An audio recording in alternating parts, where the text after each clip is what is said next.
కథను వినబోయే శ్రోతలకు చందమామ కథలు పై ఆర్కే స్వాగతం. ఇప్పుడు చెప్పబోయే కథ తెలివైన ముసలాడు. ఇది గ్రీకు జానపద కథ. గ్రీసు దేశంలో ఒక ముసలాడు వాడి భార్య ఉండేవారు.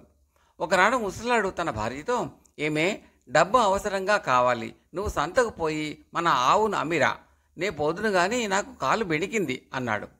ముసలిది ఆవును తోలుకుని సంతకు బయలుదేరింది.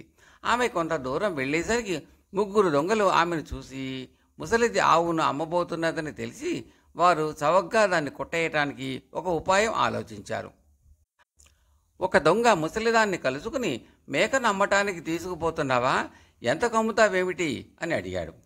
నీకు కళ్ళు లేవుట్రా, ఆవు కనిపిస్తూ ఉంటే మేక అంటావేమిటి అని ముసలిది వాణ్ణి కోప్పడింది.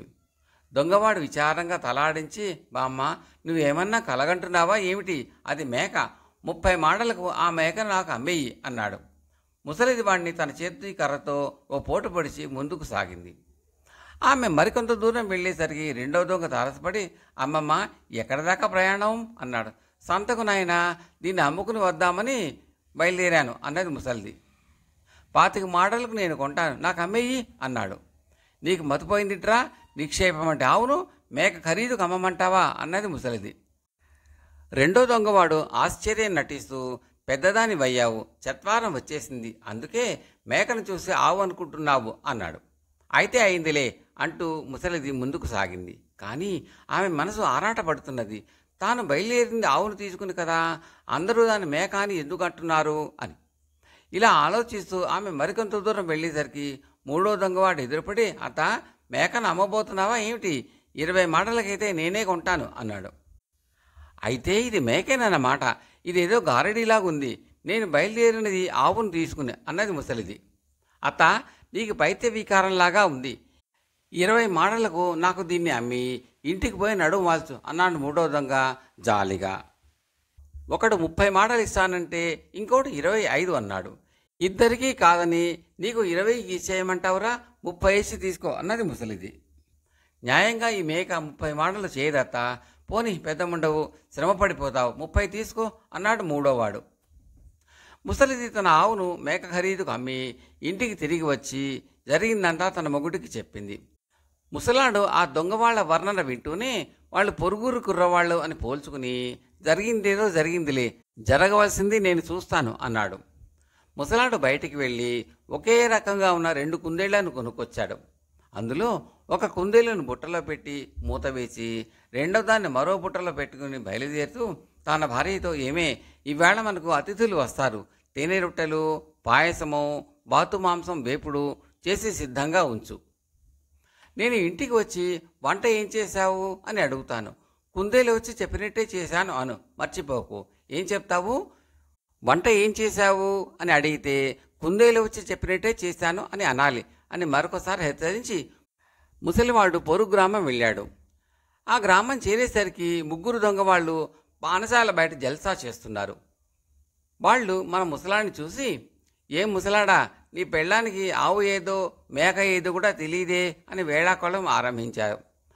దాని మొహం, దానికి మతి సరిగ్గా లేదు, అయితేనేమి వంట దివ్యంగా చేస్తుంది అన్నాడు ముసలాడు. అది కొంత మేలే అన్నాడు వాళ్లల్లో ఒకడు.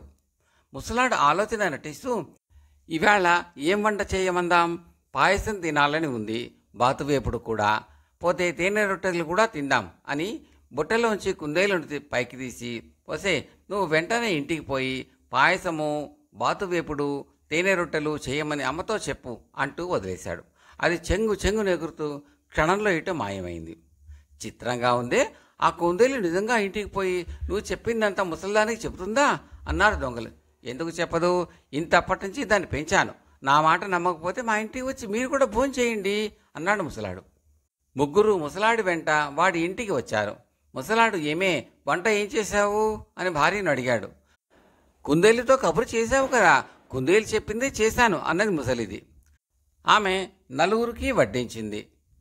ముసలాడు కుందేలుకు చెప్పిన ప్రకారమే వంట సిద్ధం కావడం చూసి దొంగలు మోసపోయి తమలో తాము గుసగుసలాడుకుని ఆ కుందేలును తమకు అమ్మమన్నారు. ఏమిటి, కుందేలు అమ్మడమా, ఇంకా నయం, అది జరిగే పని కానే కాదు అన్నాడు ముసలాడు. వాళ్ళు బేరం 10,000 మాటలకు పెంచినా కూడా ముసలాడు సరేననలేదు. వాళ్ళు అంతగా కావాలంటుంటే అమ్మరాదు, డబ్బు కావాలని ఆమె చెప్పుడు అంటివిగా అన్నది ముసలిది. మన ఆవు మారినట్టు కుందేలు కూడా మారిపోతుందేమో అన్నాడు ముసలాడు తన భార్యతో. దొంగల ముగ్గురు ఒకరినొకరు చూసి కనుగలిపి, అలాంటి భయం వద్దులే ముసలాడా అన్నారు. ముసలాడు 10,000 మాడలు వాళ్ళ దగ్గర పుచ్చుకుని బుట్టతో పాటు తన రెండో కుందేలును వాళ్లకు అమ్మేశాడు. వాళ్ళు తమ గ్రామానికి తిరిగి వెళుతూ, దీన్ని మన ఇళ్లకు ముందుగా పంపి మనకు ఏమేం కావాలో మన పిల్లలకు తెలియజేద్దాం అని అనుకుని ఒక్కొక్కడు కుందేలుకు విడివిడిగా తమ అవసరాలు తెలిపి కుందేలును వదిలేశారు. అది శరవేగంతో ఇటో వెళ్ళిపోయింది. తర్వాత ముగ్గురు తమ తమ ఇళ్లకు వెళ్ళి కుందేలు రాలేదని, ముసలాడు తమను మోసం చేశాడని తెలుసుకున్నారు. వాళ్ళ ముగ్గురు కలిసి ముసలాడి ఇంటికి వచ్చి వాడిని తిట్టనారంభించారు. ముసలాడు ఓర్పుగా వాళ్ళ తిట్లన్నీ విని, కుందేలును పంపే ముందు దాని ఒళ్ళంతా నిమిరారా అని అడిగాడు. లేదు అని అన్నారు వాళ్ళు. ఇంకేం, అది పిడిగెడు గాలిగా మారిపోయి ఉంటుంది అన్నాడు ముసలాడు. కుందేలు గాలిలో కలిసిపోవటమేమిటి, పిచ్చి పిచ్చిగా మాట్లాడకు అన్నారు దొంగల ముగ్గురు. ఇంత పెద్ద ఆవు చిన్న మేకగా మారగాలేంది, కుందేలు గాలిలో కలవడం విడ్డూరమా ఏమిటి అని ముసలాడు అడిగాడు. ముసలాడు తమ మీద పగ తీర్చుకున్నాడని గ్రహించి దొంగలు కిమ్మనకుండా వెళ్ళిపోయారు. కథ సమాప్తం. ఈ కథ నచ్చితే మీకు లైక్ చేయండి, బంధుమిత్రులకు షేర్ చేయండి, సబ్స్క్రైబ్ చేసి గంట సింబల్ కాల్ కూడా నొక్కండి. మీరు మీ సూచనలను తప్పక కామెంట్లలో పెట్టండి. మీరు చేసే ఒక లైకింగ్, పెట్టే ఒక కామెంటు మాకు ఎంతో ఎంకరేజింగ్గా ఉంటాయి. Thank you very much.